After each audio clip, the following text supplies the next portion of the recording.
Y gracias a todos ustedes por la invitación. Gracias por estar aquí. Entonces, yo soy arquitecto. Mi maestría es sobre restauración y la manera en que utilizo la historia es una herramienta para interpretar. Pues voy a comenzar. Y bueno, es una revisión rápida acerca de lo que ha sido la movilidad en la Cuenca de México y de cómo la ciudad se ha ido modificando. Para los arquitectos muy importante estos vestigios que se encuentran en los edificios y también en la ciudad. El propio edificio es un documento histórico que nos cuenta la historia de las personas, que nos cuenta la historia del propio edificio. Y en el caso de la ciudad, esas modificaciones, esas transformaciones se van convirtiendo también en un documento histórico.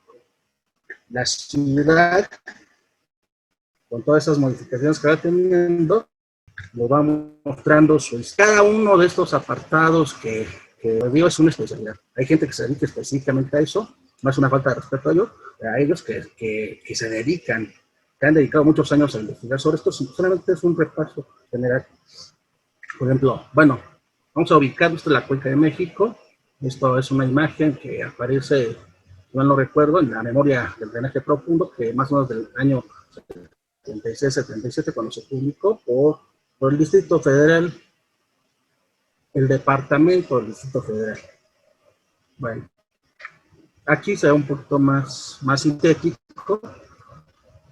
Es muy interesante el anterior, pero voy a tardar mucho en explicarlo. Entonces, es bastante complejo, compuesto de siete grandes lagos. Entonces, muchos le dicen valle, el Valle de la Cuenca de México, pero bueno, no. En cuestiones topográficas es una cuenca, un cuenco, una vasija que no tiene salida al mar. Puede haber estas cuencas que tienen salida al mar, pero en el caso de la Cuenca de México, como yo le llamo, y los topólogos también le llaman, pues es cerrada, es una cuenca endorreica. Y bueno, son 7 lagos principales. El punto más bajo es el lago de Texcoco, al lado, casi conformando un lago en sí, estaría el lago de México, que en este caso, en este mapa, se presenta como uno solo, pero en realidad está dividido por dos, el lago de México y el lago de Texcoco. Y el punto más bajo es el lago de Texcoco. Después tenemos el lago de San Cristóbal, la laguna de Jaltocan y la de Zumpango. Por el sur, la de Xochimilco y la de Chalco. Todas recaen una en la otra y el punto más bajo, como les decía, era el lago de Texcoco y por ahí todavía quedan algunas reminiscencias de este lago. Bueno, por aquí vemos un corte, el anterior como este croquis, son de unos topógrafos, Smith y Hardcastle, del siglo XIX, que hacen este reconocimiento para un proyecto de desagüe. Entonces, aquí vemos esta línea que está inclinada, es el proyecto de desagüe. Aquí vemos el corte. No hay mucha altura y se exagera aquí para que se vea esta cuenca. Aquí está mucho más exagerada. Entonces, aquí vemos el lago, aquí vemos los otros lagos y cómo recaen en el lago de Texcoco. Y bueno, hay toda una serie de elementos hidráulicos que controlan el nivel de los lagos. Acequias, compuertas, albarradones, etc. Aquí había a ver si el anterior se ve, bueno, aquí se ve más o menos, el albarradón, el antiguo albarradón de los indios, o de Iztapalapa, también se le conoce de esta manera. Este era el de San Lázaro, que dividían los lagos entre ellos. No permitían que se inundaran o controlar las inundaciones. Sí sabían que en cierto momento, en cierta época, se inundaban y entonces controlaban las inundaciones. La prioridad era la Ciudad de México. Entonces, la ciudad debía estar sequecita, en medida de lo posible. Como les decía, las inundaciones no se podían evitar. Entonces, inundaban a propósito algunas otras zonas. Por lo regular inundaban el sur, Chalco y Xochimilco, pero eran inundaciones controladas o a veces el norte también. Entonces acá también tenemos el albarradón de San Cristóbal y otros albarradones menores. La calzada dique de Tláhuac y el dique de Culhuacán. Entonces, un sistema bastante interesante, bastante complejo y de grandes dimensiones. Estas albarradas eran realmente impresionantes en altura, en anchura. Y bueno, de lo que nos queda vestigio, pues es la de San Cristóbal, que bueno, la están deteriorando cada vez más. Por ahí una vía rápida que están construyendo y los arqueólogos admirablemente pues están rescatando lo que pueden, registrando y rescatando lo que se puede. Pero bueno, está en una zona bastante difícil socialmente, de acceso también, y bueno, ojalá se pueda conservar lo más posible de esta joya que hay aquí en San Cristóbal. Hay muchos elementos que son interesantes y que son únicos, y no solamente en la Cuenca de México, sino en todo México. Elementos hidráulicos de esta magnitud, como las compuertas que se encuentran allí en San Cristóbal, pues ya son únicos. Había muchas compuertas y solamente ahí nos queda una en buen estado y otra a la mitad. Bueno, ojalá se pueda rescatar esto. La traza de la de Tláhuac, que es una avenida, una vía terrestre en la actualidad, pues todavía se conserva. No, bueno, de manera muy general, esta es la conformación de la Cuenca de México para que nos podamos ubicar. Esto pues es un plano edafológico, que bueno, esto ya es otra cosa, esto ya tiene que ver con los suelos, con la composición de los suelos, que también es bastante interesante, pero no profundizo mucho en ello. Entonces son terrenos salados. Entonces aquí tenía que ver con la producción. Los lugares en la Cuenca de México que tenían en sus primeras sílabas el prefijo ista, son lugares que tienen que ver con la sal. Entonces, eran lugares donde se producía la sal. Y esto también tenía que ver con las vías de acceso. Había ciertas calzadas que servían para la producción de sal. Entonces, hay cuestiones de la vida cotidiana, cuestiones que serían con elementos urbanos, que son, bueno, a mí se me hacen muy interesantes. Pero bueno, no profundizo mucho en el otro plano, pero que todavía tiene que ver mucho con la afectación en las construcciones en la actualidad. Por ejemplo, se dice que la zona sur de la Cuenca de México, que es Xochimilco y Chalco, pues eran aguas dulces. Se dice que el único lago salado era el de Texcoco. Esto también es una mentira. El lago San Cristóbal salado, hay referencias de los cronistas, que hasta incluso tenía un color rojizo. También era un lago salado, el lago de San Cristóbal, al igual que el de Texcoco. Y los demás lagos eran de agua dulce. Las alimentaciones eran de agua dulce, pero la conformación de los terrenos eran salados. Entonces, por eso hay muchos problemas de salinidad en construcciones antiguas y en construcciones recientes. En Chalco, en Xochimilco, en Tláhuac, la iglesia de Tláhuac, el pequeño convento que está ahí todavía, tiene problemas de salinidad. El terreno es salado. Sí, las alimentaciones eran de agua dulce, pero los terrenos son salados. Por eso hay ese problema de salinidad en las construcciones de la Cuenca de México, excepto lo que es la zona poniente. Bueno, la herencia lacustre, esta es una imagen al inicio de la tira de la peregrinación o Códice Rotunimi. Entonces, hay muchas teorías acerca del lugar de origen de los aztecas, de los mexicas, posteriormente llamados mexicas, y bueno, entonces hay referencias acerca de este lugar de origen. Se habla de Mezcatitlán como un lugar muy probable del cual vinieron los mexicas. Y bueno, tiene ciertas similitudes, hay muchas teorías acerca de esta herencia lacustre. Entonces, si vemos Mezcatitlán, que por ahí tengo un planito, lamentablemente no está en esta presentación, sí tiene más o menos la solución urbana que se adoptaron en las ciudades de la Cuenca de México. El gran ejemplo es México-Tenochtitlán, pero también Xochimilco, Tláhuac, Mixquic, muchos otros poblados que más o menos tienen la conformación que tiene Mezcatitlán. Y bueno, entonces, pues aquí solamente está la referencia, esta referencia lacustre que nos recuerda a la Cuenca de México. Los llamados acalis, estas barcas, estos pequeños botes que se utilizaban en la Cuenca de México, y bueno, a su manera, pues se siguen utilizando en la actualidad. La manufactura es distinta, antes era de un solo tronco, y ahí se tallaba esta barca. Y en la actualidad, pues ya la manera de manufacturarla es distinta, son tablones unidos entre ellos y se calafatean con fibra de coco. Es difícil conseguir los árboles, sería un ecocidio, no mejor utilizar madera aserrada comercialmente, entre comillas, ecológicamente controlada. Bueno, pero bueno, la manera tradicional era en un solo tronco, se tallaba estas pequeñas embarcaciones.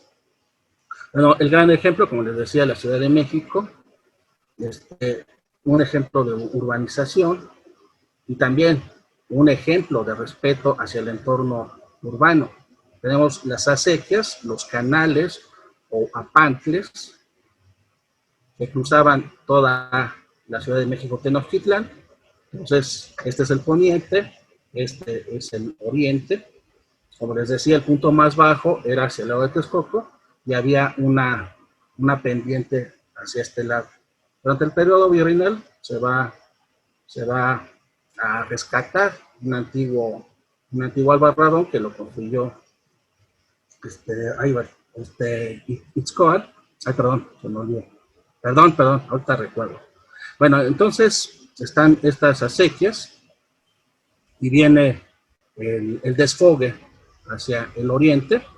Y durante la época virreinal, para controlar estos afluentes, se construyeron unas compuertas.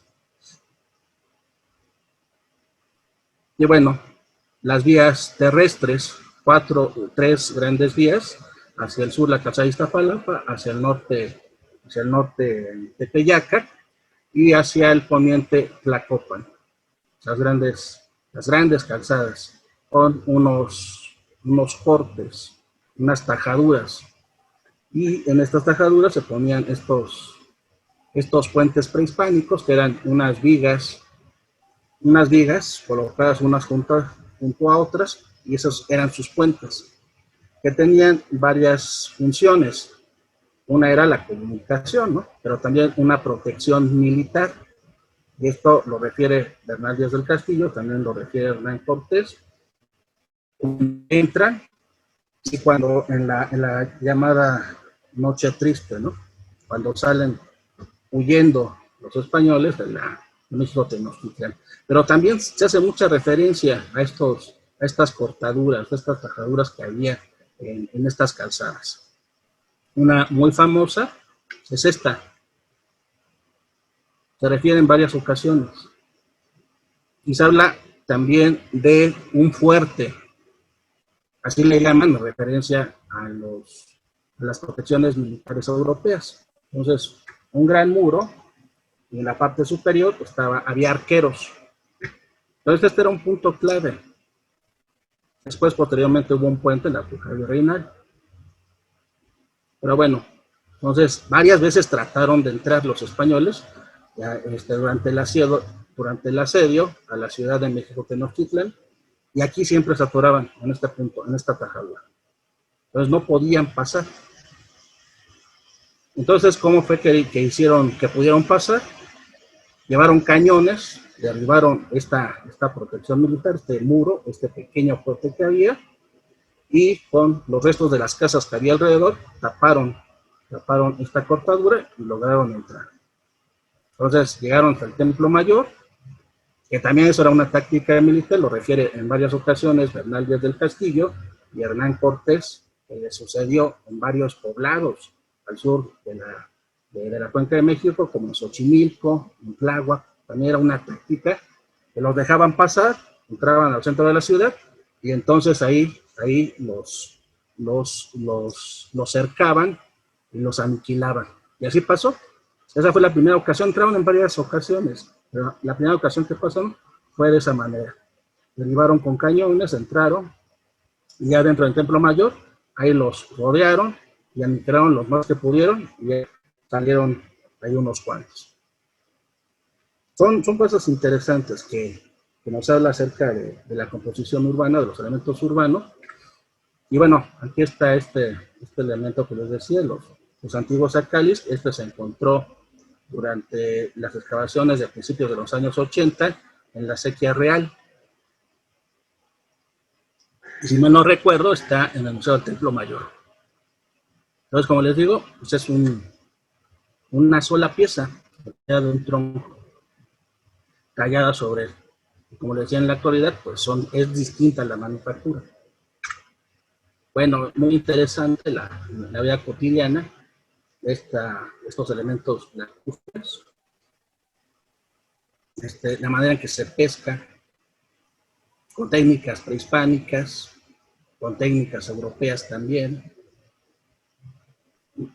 También cómo se obtienen diversos productos a través de los lagos. Se dependía mucho de los lagos. La agricultura de granos, de frutas, dependiendo la zona. En el poniente pues sí había más frutas, y en otras regiones pues eran granos, maíz, pasa, frijol. Pero sí había una gran riqueza en el lago, y la dependencia hacia el lago. No solamente en la cuestión de productos, sino también en cuestión de comunicación. En tierra, pues aquí vemos a los tamenes, que en las espaldas llevaban sus cargas, cuestiones de comercio, también en cuestiones de la construcción. También es muy interesante la aportación de los tamenes. Entonces hay en algunas ilustraciones, en el códice Azcaltitlán, ahí se ve varios tamenes llevando materiales de construcción hacia los templos, hacia otro tipo de construcciones prehispánicas. Y bueno, era la manera en que se llevaban las cargas, los productos que se comerciaban, y como les decía, los materiales de construcción.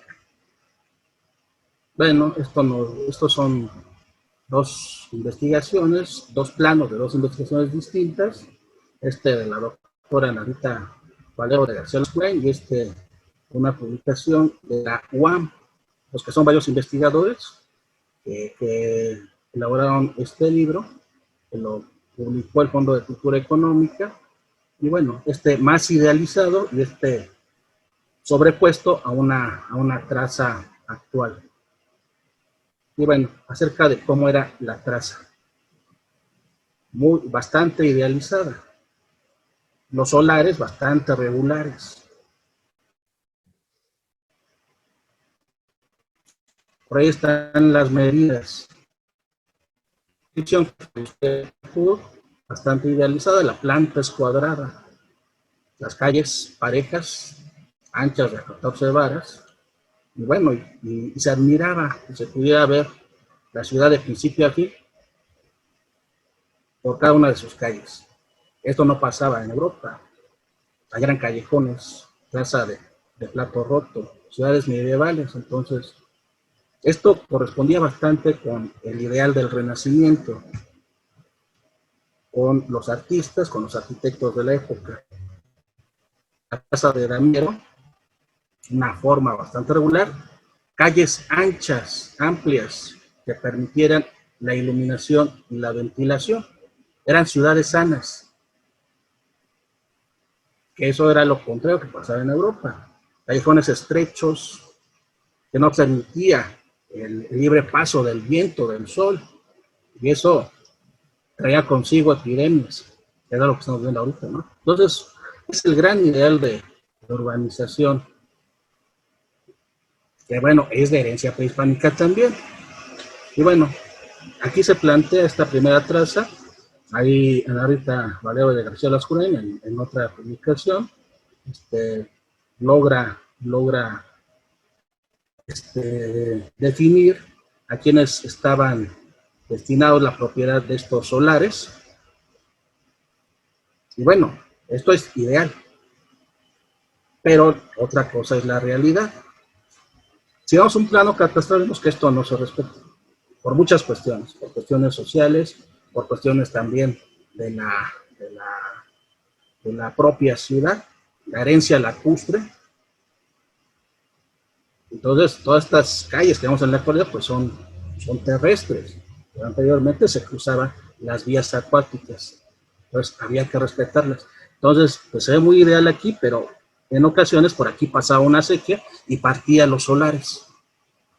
Y ahí trae soluciones interesantes en cuestiones arquitectónicas. Las llamadas puertas falsas, puertas que daban hacia las acequias, puertas de servicio y otros elementos que aparecen en la arquitectura. Y bueno, esta es un plano en perspectiva, un grabado de 1760. Y bueno, aquí podemos ver cómo cruzaban las acequias, por ahí si logran ver, entre las casas, partiendo las manzanas. Y hay soluciones interesantes. Esta que debe ser República de Perú, y ya pues, más hacia el norte, esta es la Lagunilla. Y bueno, es muy interesante este plano, y nos tardamos mucho en describirlo, pero bueno, en términos generales vemos cómo se conformaba la ciudad en el siglo XVIII. También vemos la vegetación y cómo era la urbanización en las afueras de la ciudad, en los llamados barrios de indios, que es distinto al que era en el centro de la ciudad. Las opciones más regulares, y en las periferias, pues había más callejoncitos, calles más estrechas, la traza más irregular, pero es interesante ver la vegetación, la convivencia de las vías terrestres con las vías acuáticas. Todavía estos cuerpos de agua que de repente surgían, que eran estos vestigios de la época lacustre. Bueno, este es anterior, siglo XVII, la perspectiva de Juan Gómez de Trasmonte, un año antes de la gran inundación de 1629. Aquí como les mencionaba, aquí está el Albarradón de San Lázaro, que se rescata del antiguo albarradón prehispánico. Y bueno, aquí vemos cómo están las acequias y cómo desfogaban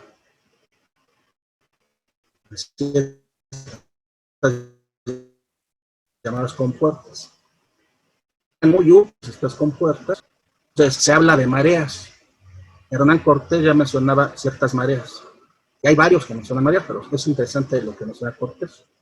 Entonces, en la mañana, pues se abrían las compuertas, se desfogaban las acequias, y en la tarde también ahí influían los vientos. Entonces los vientos soplaban de oriente a poniente y se elevaba considerablemente el nivel del agua. Entonces en la tarde habría que cerrar las compuertas. Aquí es interesante que no aparece el Albarradón de Nezahualcóyotl, que por aquí debería verse, pero bueno, no aparece. Hace más énfasis en lo que es la ciudad. Bueno, hay otros elementos. Alameda, de planta cuadrada, y otros elementos más. El acueducto de un solo nivel. Posteriormente va a tener 2 niveles. Bueno, ya esto es en la época virreinal, si no lo recuerdo, esto es, bueno, es una pintura. Los paseos, este es bueno, recuerdo en Santa Anita.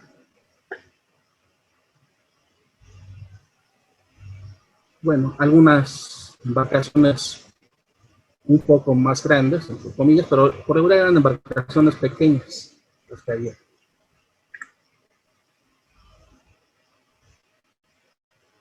Y bueno, estos elementos, puentes de vigas, puentes de piedra, puentes de bóveda, que permitían la comunicación en los cruces de acequias y vías terrestres. Animales de carga que vienen con los conquistadores, cambia la manera en que se solucionan las vías, se da prioridad a las vías terrestres.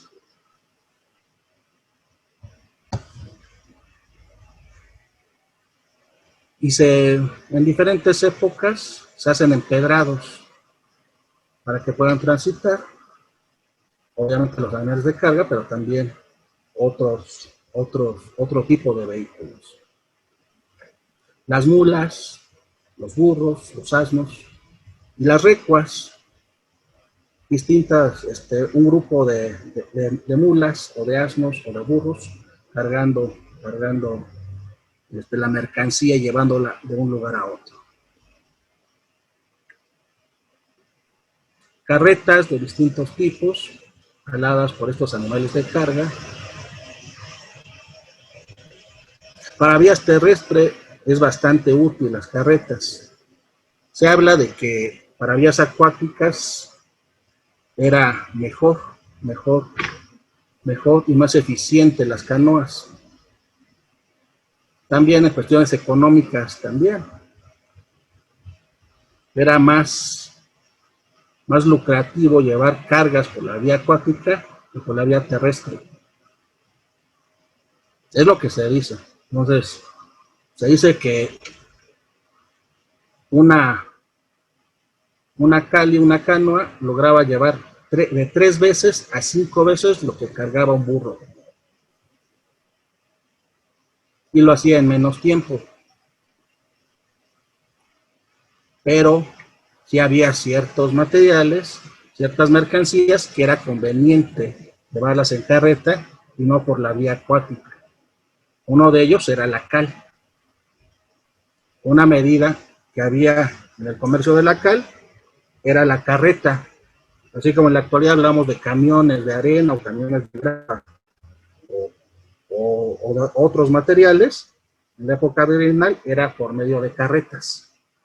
Y bueno, y ya también se habla de cuántos costales, ya en medidas novohispanas, cabía en una carreta. Pero bueno, la medida más grande pues era la carreta.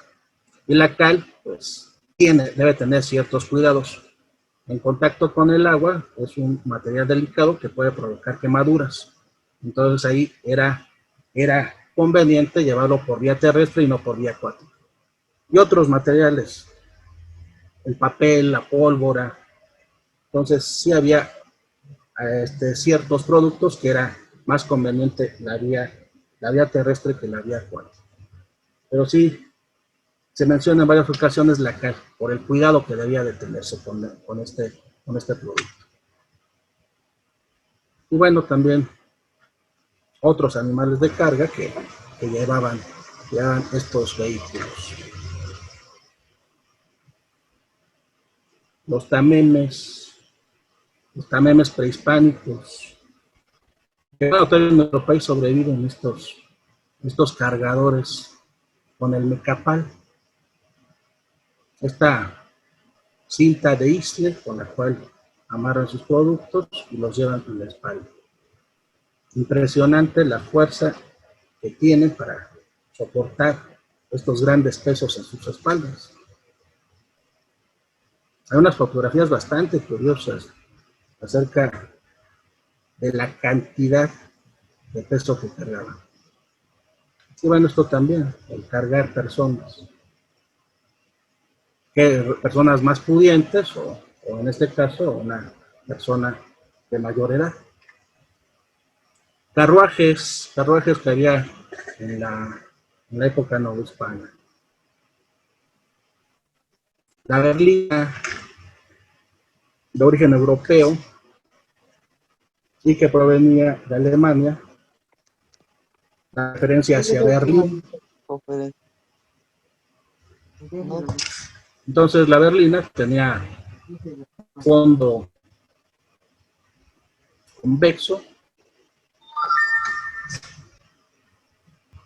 bueno, y 4 asientos encontrados, 2 de cada lado. Entonces, esto es algo que distingue la berlina, este fondo convexo. También otros vehículos más pequeños, como esta silla de correo, o carruaje de correo. Entonces la diligencia era el vehículo más grande que existía, el carruaje más grande, y se habla hasta de 20, 30 personas que cabían en los más grandes, ¿eh? Y era de una longitud considerable, los más grandes.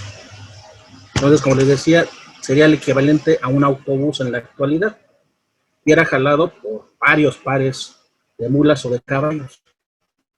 Entonces, en la parte superior o en la parte posterior se llevaba el equipaje y había una cajita de seguridad donde estaban los objetos más valiosos. Y de ahí venían los asaltos a las diligencias. Entonces, era atractivo estos vehículos para ser robados. Y bueno, hay muchas referencias hacia estos asaltos. En España hay también en los archivos, hay carteles de los bandidos que se dedicaban a subir y también la noche. En pinturas o en grabados antiguos se pueden ver distintos tipos de carruajes. Entonces, ya sean pinturas virreinales o en grabados, litografías del siglo XIX, es todo un muestrario de estos carruajes que estamos viendo. Por ahí se pueden ver ahí algunas diligencias. Hay un grabado muy famoso de la Plaza de Santo Domingo, donde se ven distintos carruajes y entre ellas se aprecia una diligencia. En otros tipos de carruajes, el cabriolet era un carruaje pequeño de 4 ruedas que tenía un techo plegable y bueno, otros más. Un carruaje eucarístico similar. Entonces, les hablaba de que este era el vehículo más utilizado durante la época novohispana, en el siglo XVIII y hasta el siglo XIX. Entonces, y sí hay varias referencias hacia esto. Y por ahí hay un artículo que se me fue ahorita el nombre del autor, que habla específicamente sobre los forlones en el siglo XVIII. Entonces, pues era el vehículo más utilizado. Y bueno, tenemos también a la calesa. La calesa, que en la actualidad le llaman calandrias, y todavía se utilizan en varias partes del país, en Guadalajara, en Mérida, y bueno, en varias ciudades de herencia virreinal. Bueno, y la calesa era el vehículo más pequeño que existía. Entonces, era jalado por un solo animal, ya sea un caballo, una mula, y era para 2 personas. Hay calesas de hasta 3 personas. Era de 2 ruedas, y bueno, y en este caso vemos una de 4, pero por la regular eran de dos ruedas. Y en Guadalajara también, que en la actualidad les llaman calandrias, pero bueno, es más conocido como calesa. En general, a nivel internacional es conocido como calesa y todavía en textos, en archivos, se le ubica como calesa. En algunas partes también lo conocen así. En Central Park de Nueva York todavía circulan. Sí, en varias partes. Sí, era como estos vehículos genéricos que existían en varias partes del mundo. Pero sí fue bastante difundido. Fueron de los más difundidos en la Nueva España. Y hasta el siglo XIX y principios del XX. El forlón y la calesa. Y bueno, y ya algunas variaciones. Este vehículo eclesiástico que parece una berlina, está en una estructura de una berlina con gran decoración. Esta berlina que está en el Museo Nacional de Historia, pero con gran decoración y que perteneció a Maximiliano. Bueno, otros tipos de vehículos. Y después, como va creciendo la ciudad, este plano de finales del siglo XVIII, comenzamos a ver vías terrestres que se van extendiendo a las afueras de la ciudad.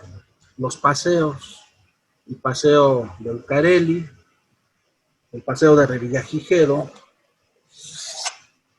que bueno, que va a ser bastante interesante hasta siglo XX va a ser importante este paseo, que bueno, va a ser más conocido como Paseo de la Viga. Al lado va a estar el Canal de la Viga y al lado la vía terrestre, que por ahí aparece en una litografía de Casimiro Castro y en varios grabados y pinturas donde se ven las dos vías, tanto la acuática como la terrestre. Y bueno, era agradable ir a pasar con los caballos o en las canoas.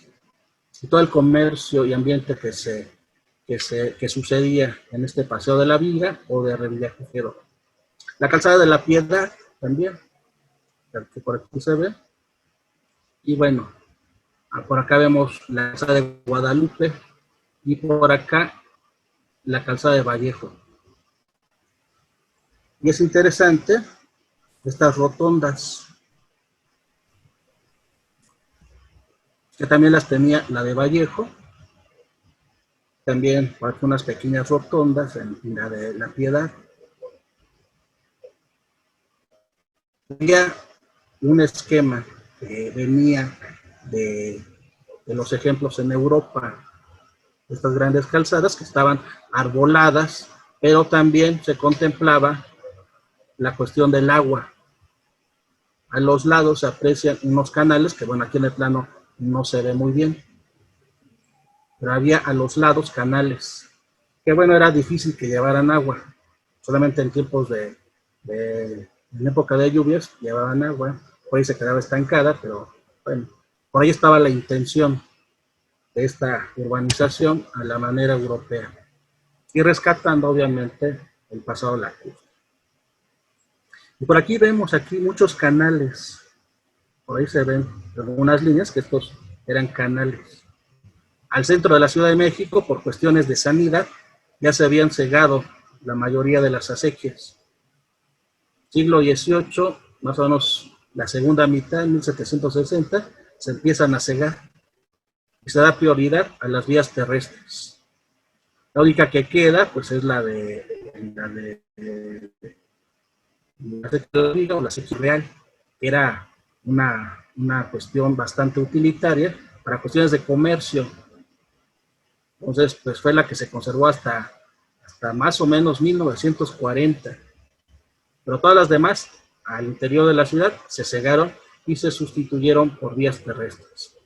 Y las antiguas acequias, pues se sustituyeron por atarjeas, es decir, drenajes.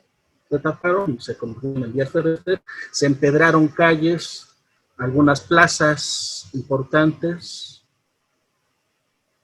Se renovaron, se pusieron fuentes. Esto de un arquitecto bastante conocido, Ignacio de Castera, que bueno, también hizo obras de ingeniería, pero bueno, se le conoce más como arquitecto. Y bueno, eso es lo que pasa al interior de la ciudad, pero al exterior vemos otras vías, como les decía, las de los paseos, y otras acequias que se van construyendo. Es curioso, se cierran las calles adentro, pero se construyen más alrededor, por cuestiones de comunicación. Aquí hacia el norte estaba la calzada de Guadalupe, y al lado se construye la acequia de Guadalupe. Las dos comunicaciones, terrestre y acuática, hacia el norte, obra de un arquitecto novohispano, Francisco Antonio Guerrero y Torres. Un proyecto bastante ambicioso que había hacia la vía de Guadalupe, y que bueno, lo que se llegó a construir fue la calzada y la acequia. La acequia se cegó, y bueno, lo que todavía queda es la traza de la calzada de Guadalupe. Pero bueno, todavía se seguían construyendo acequias, eran útiles para cuestiones de la agricultura, para cuestiones de irrigación agrícola y para cuestiones de comunicación. Y obviamente en los pasos para cuestiones estéticas, de esparcimiento. Pero lamentablemente, pues, no va a ganar este criterio. Se va a dar prioridad a otros tipos de transporte. Ahí ya empieza a aparecer otro elemento en la ciudad. El tren. Empiezan a aparecer las estaciones de tren. Esto en Buenavista. Bueno, ahí lo que todavía sobrevivía en el siglo XIX. Iztacalco, esta litografía es muy famosa, de Casimiro Castro. Bueno, tenemos un vapor y el vapor arrastra una canoa de carga. Entonces se ofrecía el servicio de arrastre para llevar las mercancías hacia la Ciudad de México. Y ahí hubo muchas rutas de vapores. Se dice que la primera fue alrededor de 1850 con Santana, y era común que los presidentes de la República inauguraran las rutas de vapores. Y es muy interesante el paisaje que había en Iztacalco, muy similar a Xochimilco. Los ahuejotes, y por ahí se ven los canales. Todos estos canales en la actualidad son vías terrestres. Muy interesante ver la traza, se ve, no es tan ortogonal, se ven ahí ciertas curvaturas. Y todos esos pues, eran canales, y varios de estas calles todavía conservan nombres de canales. Canal de Tezontle, y bueno, en fin, si ya nos metemos allá a las calles, pues tienen nombres de canales, y es que eran canales. El canal de la Viga, pues era de grandes dimensiones. Un gran apantle, un gran acalote, las grandes vías primarias de grandes dimensiones, se les llamaba acalotes en la época prehispánica, y las más pequeñas, apantles. En este caso es un gran acalote, una gran vía fluvial primaria. Y bueno, ya la aparición de los carruajes, como les mencionaba. Vean, aquí está, y empiezan a aparecer los tranvías jalados por mulitas.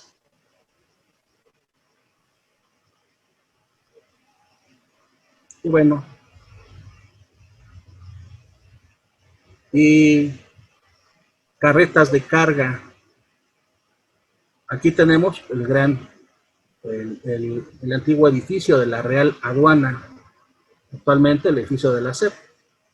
Entonces, era común que aquí estuvieran los vehículos de carga para el cobro de impuestos.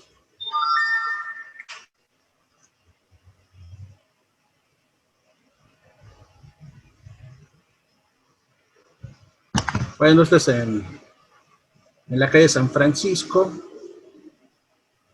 después llamada, actualmente es Madero.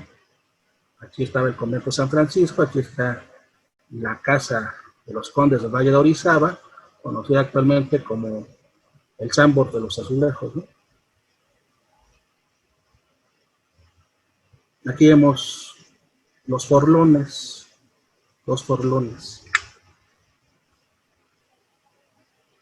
y el gran embarcadero de Roldán, en la Merced, el comercio que había, los puentes que había, el puente de la Leña. Esta era una referencia geográfica en la ciudad. Los puentes tenían distintos nombres, en referencia hacia algún edificio o en referencia hacia el comercio que había. Este se le llamaba el puente de la Leña, porque aquí se comerciaba la leña. Había un puente que se llamaba el puente del Blanquillo. Entonces ahí se vendían los blanquillos o huevos. Y bueno, este era el puente de la Merced, porque aquí estaba el convento de la Merced. Y bueno, era una referencia muy importante. Hasta la actualidad sigue siendo un un centro comercial importante, un centro de comercio importante en el barrio de la Merced. Bueno, y estas son fotografías del siglo XX. Ya no con este hacinamiento que vimos en la litografía, pero seguía siendo un lugar importante en el comercio. Ahí llegaban todas las mercancías. Era el punto final. O sea, había varios embarcaderos en la zona sur. Estaba en Chalco, en la provincia de Chalco, el embarcadero de Santa Bárbara, el de Coatzingo, y por ahí se me olvida otro. Eran 3 embarcaderos que había en Chalco, y todos terminaban aquí, en el embarcadero de Rondán.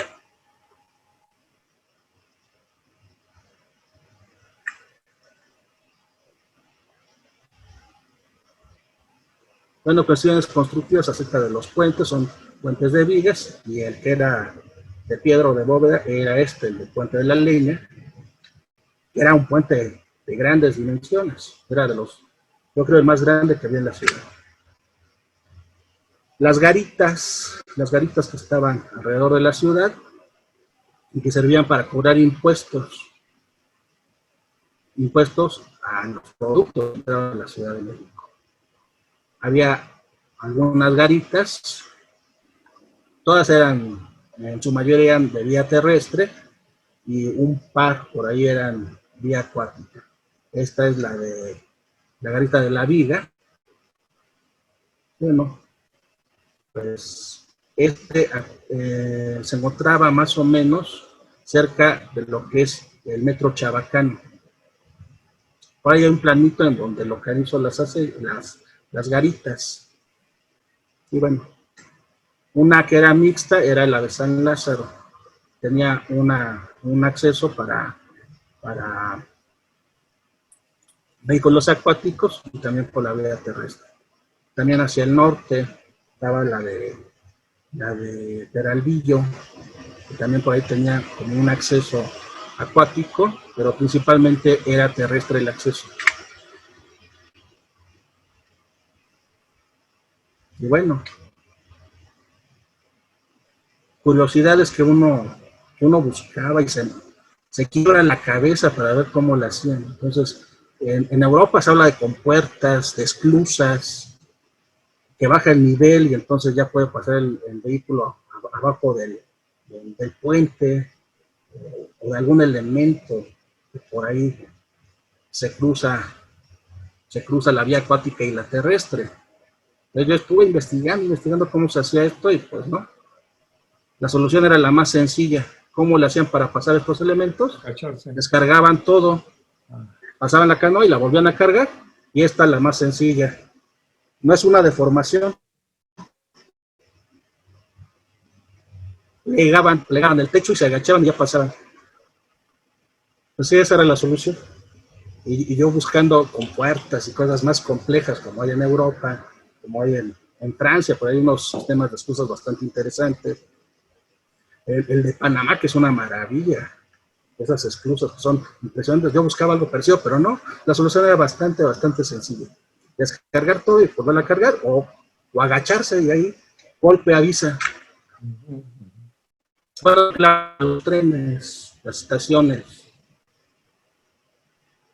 que bueno, también ya se perdieron. Era un elemento interesante que empezó a surgir, y había la infraestructura que había alrededor de las estaciones de los trenes era bastante interesante. Ya con el tiempo, pues, va adquiriendo belleza. A lo mejor en esos momentos no era tan bello, no era tan agradable, pero bueno, fue algo que se fue perdiendo. Las estaciones de los trenes, las grandes terminales. Entonces, esto se conserva en Europa, y a mí se me hacen bastante agradables ver las estaciones. Estos grandes patios donde llegan los trenes, también se me hacen bastante interesantes. También es una innovación tecnológica. Aparece el acero y se logra librar grandes claros con estas estructuras de acero. Eso era impensable antes, y eso es lo que proporciona el hierro, posteriormente el acero. y que en la actualidad pues son agradables a las personas, y a mí se me hacen agradables estas estaciones antiguas. Va cambiando el aspecto de las calles de la Ciudad de México. Avenida Juárez, a principios del siglo XX, lleno de carruajes, y por ahí hay algunas otras fotos donde ya empiezan a aparecer los vehículos impulsados a combustión. La Alameda, esta lámpara, que también es un ícono dentro de la urbanización, la llamada lámpara 1900 de Siemens. A partir de 1900 se empieza a iluminar las calles con esta lámpara, y también cambia el aspecto de la Ciudad de México en la noche. Y es un ícono de la ciudad esta lámpara. Todavía se sigue produciendo. No creo que haya ninguna original de 1900. Siempre me acerco a cuando veo estas lámparas y todo es de fabricantes recientes, y con el escudo de distintos escudos, de distintos gobiernos. Pero bueno, por ahí ha de estar perdida en alguna casa por ahí. El aspecto del Zócalo, los tranvías de mulitas, los carruajes. Bueno, era bastante feito, ¿no? El Zócalo, vean como el portal de mercaderes, muy irregular. Lo vemos en la actualidad, pues ya tiene otras alturas, se ve más imponente, pero bueno, este era el aspecto que tenía a finales del siglo XIX, principios del siglo XX.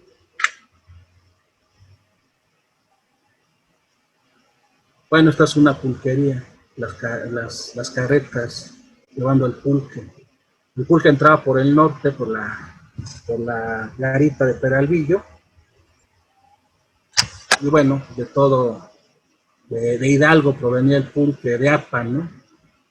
De varios lugares.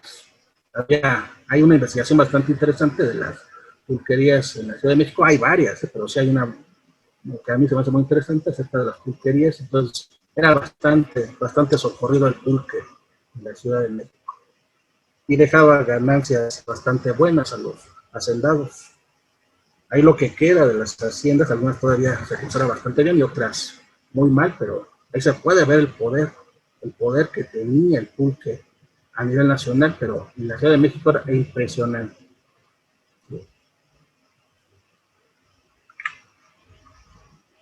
Y bueno, y esta era una forma de transportar el pulque, ya dentro de las ciudades, pero también se transportaba vía ferroviaria. Incluso entre las haciendas había pequeños trenes que se comunicaban entre ellas para hacer más efectiva la producción. Pero bueno, esta era una manera de transportar el pulque dentro de la ciudad. San Juan de Letrán. Ahí todavía se ve Santa Brígida, una joya arquitectónica de planta elíptica, y bueno, se demolió, se amplió esta vía San Juan de Letrán y se convirtió en el eje central. Pero bueno, esto era como estaba a principios del siglo XX. Bueno, ahí está ya, demoliéndose Santa Brígida. Bueno, es una lástima que se haya perdido. Igual el Hospital Real de Naturales. Son estos sacrificios que va trayendo la modernidad, joyas virreinales que se perdieron. El Real Hospital de Naturales pues también se demolió. Se encontraba del lado poniente de San Juan de Letrán, y bueno, se demolió esa parte y se convirtió en el eje central. También el Gran Teatro Nacional, construido por Lorenzo de la Hidalga. Entonces, este 5 de mayo obstruía el paso, entonces pues se demolió y ya tenemos la vía libre en la actual 5 de mayo. 20 de noviembre también. Entonces, eran varios callejones, por ahí hay una, a ver si aparece la foto, pero es que no aparece la foto del callejoncito que había. Aquí había varios callejones. Entonces, se demuele de los dos lados para dar Gran Vía 20 de noviembre. Era algo que estaba de moda, no solamente en México, sino en varias partes del mundo. Realizar el edificio icónico de una ciudad. Eso pasó con el Coliseo de Roma, pasó con la Catedral de Notre Dame, algunos grandes edificios en varias partes del mundo. Entonces en México el gran edificio, el más importante era la catedral, y para darle una vista privilegiada, pues se demolieron todos los edificios que había al lado para privilegiar esa gran vista hacia la catedral. Eso también pasó con la Catedral de San Pedro. Entonces, había una serie de manzanas que están frente a la catedral, a la plaza de San Pedro.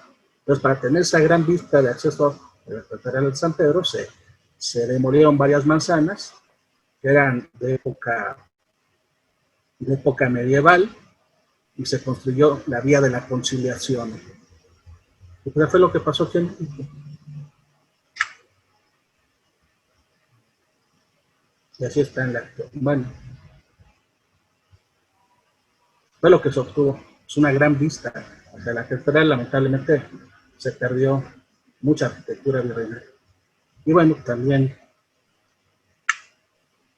como que deja un sabor semi-amargo. Sí apareció arquitectura nueva, y yo creo que es arquitectura interesante, arquitectura del siglo XX, pero a costa de perder la arquitectura antigua. También elementos hidráulicos, el acueducto de Chapultepec.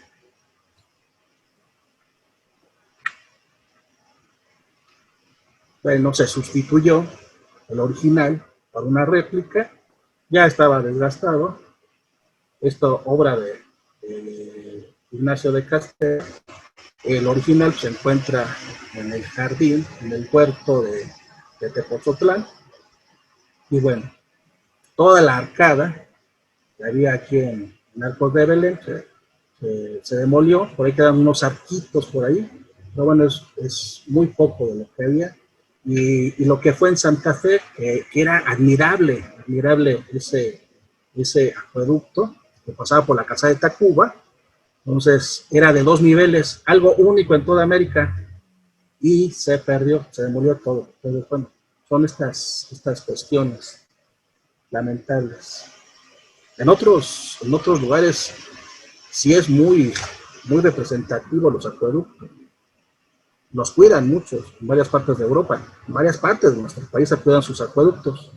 Y estos de México eran maravillosos, como les digo, el de Santa Fe, que iba por la casa de Tacuba, de 2 niveles único, y pues bueno, lo demolieron. Sería algo en la actualidad, algo de lo cual nos enorgulleceríamos, pero sin embargo se demolió. Los acueductos de Roma, ¿cuántos son? Son 7, y los cuidan. Son una joya de Roma. Lamentablemente, pues aquí se perdieron. Y lo que queda aquí pues, es una réplica, yo creo, bastante buena. Pues ya lo que queda, pues ya está bastante desgastado. Yo creo que pues está bien que se haya por lo menos rescatado este elemento, el remate del acueducto de Chapultepec, pero bueno, es una referencia. Y bueno, este es un planito bastante interesante que aparece en unos libros, una memoria fotográfica de 2 tomos, que lamentablemente no puse el dato aquí, por ahí tengo el libro a la vista, no lo voy a alcanzar, pero bueno. Entonces, es muy interesante acerca de cómo fueron apareciendo estos elementos en la Ciudad de México, y cómo se fue modificando la morfología de la Ciudad de México en base a estos nuevos transportes. Bueno, el ferrocarril, los tranvías. Estos elementos también son bastante apreciados en otras partes del mundo. Eran armables, de hierro fundido, de muy buena calidad.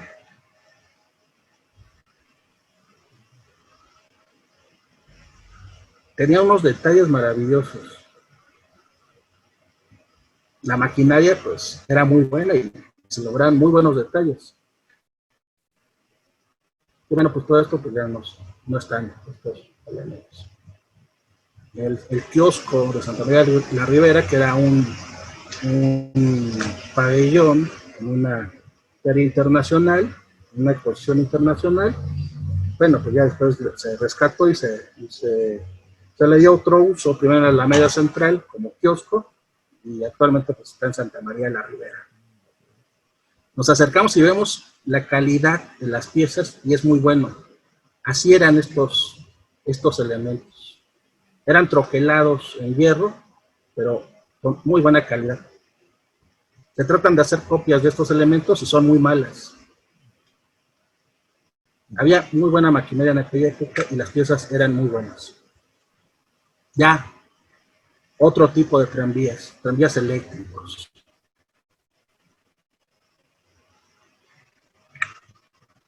Convivían los tranvías de mulitas con los tranvías eléctricos.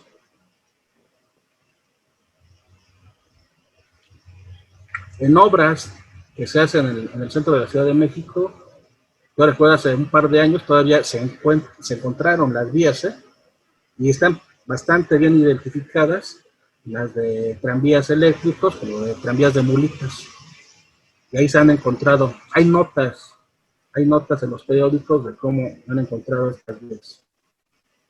Y bueno, y se compara con estos registros que hay, y pues sí coinciden, está perfectamente registrado estas rutas de tranvías, tanto de mulitas como eléctricos.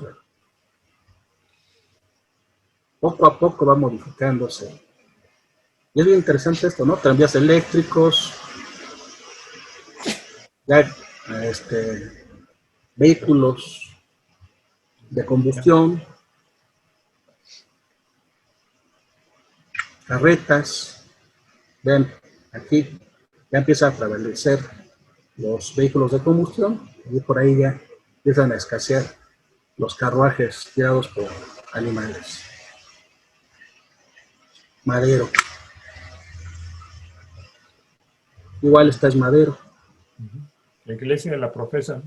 Exactamente. La iglesia de la Profesa. El Zócalo. Los primeros camiones.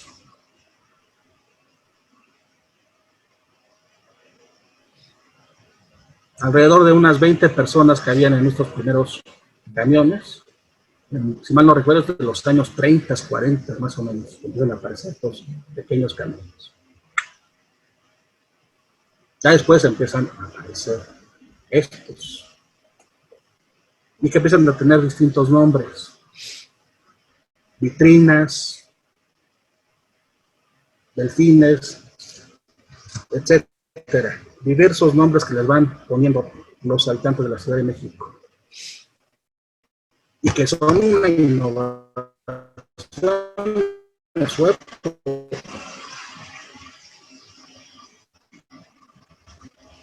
Se ven de la comodidad,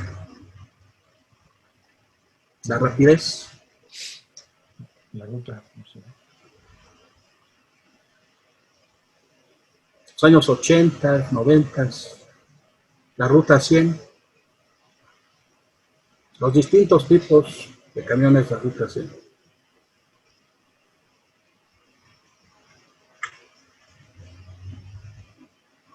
Bueno, los tranvías.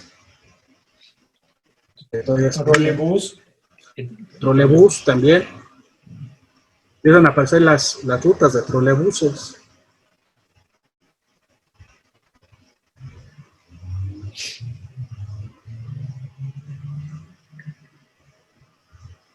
Y bueno, como les mencionaba, los vestigios de la acequia real. Esto es durante 1980, que se excava en la calle de Corregidor y se encuentran los vestigios de la antigua acequia. Un intento de rescate, primero con agua, después los hacen jardines, y bueno, se opta por ocultarlo. Y por ahí solamente quedó un puente, una reconstrucción de un puente frente al edificio de la Lóndiga. El metro también modifica mucho la Ciudad de México. Y también algunos edificios.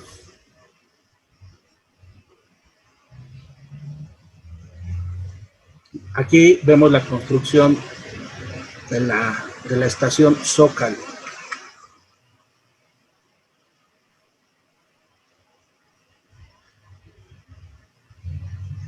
Una obra impresionante que también trajo descubrimientos interesantes.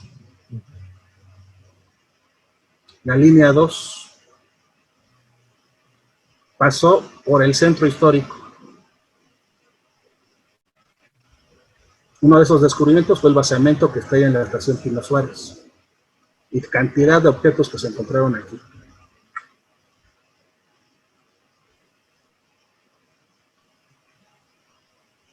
Esta es la avenida Pino Suárez, que también, así como San Juan de Letrán, tuvo una alteración.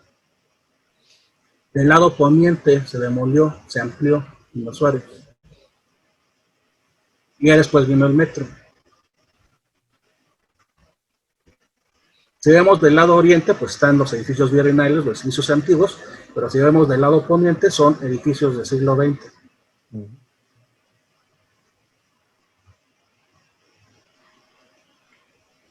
Ya está esta Cuba. Ahí está construyendo. Una de las alteraciones que trajo consigo el metro fue el movimiento de esta fuente. Que estaba afuera de la catedral. Entonces por aquí pasa el metro, aquí da vuelta y se va hacia Tacuba. Entonces se estorbaba esta fuente y se cambió. Actualmente está adentro bueno, de esta barrera se encuentra adentro. Ahí está dando vuelta, esto es donde se encontraba la fuente.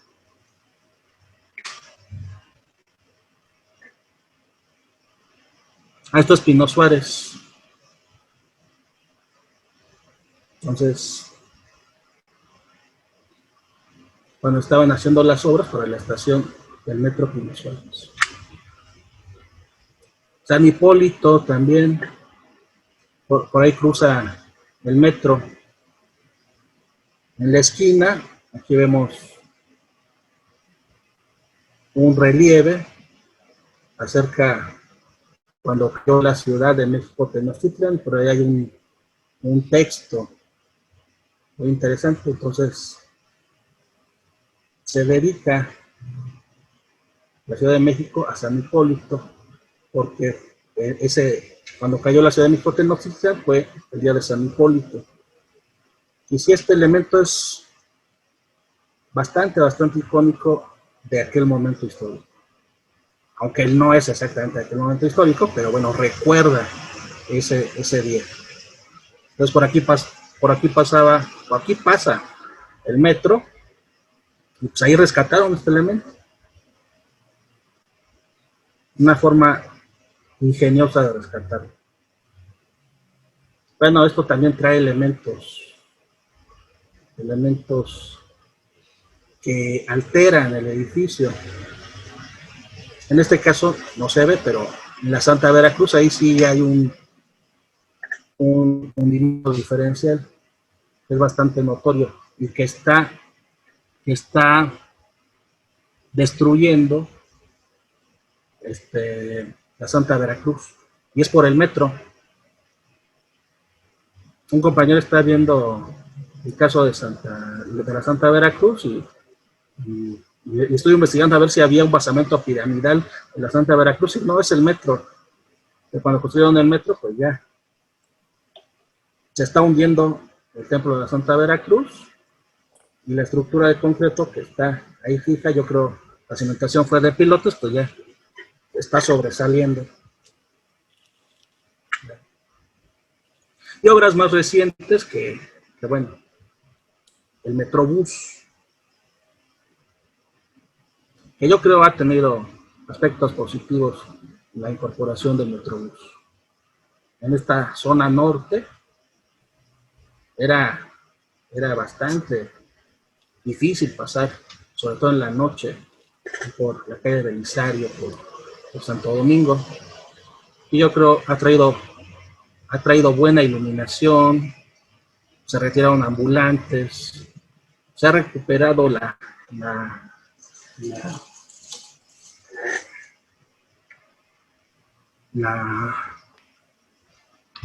la imagen urbana de estas calles.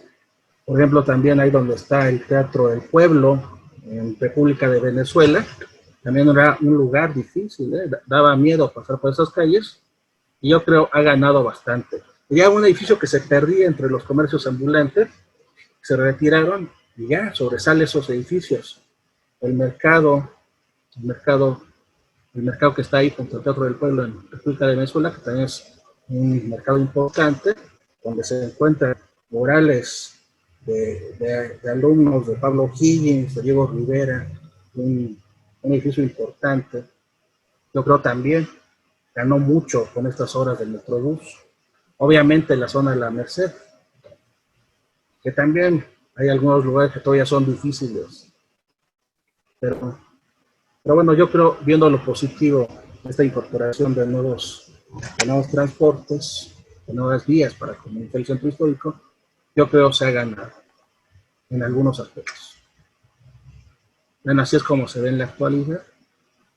Antes pasar por estas calles, imposible, algunas atestadas de comercios, se perdía la arquitectura.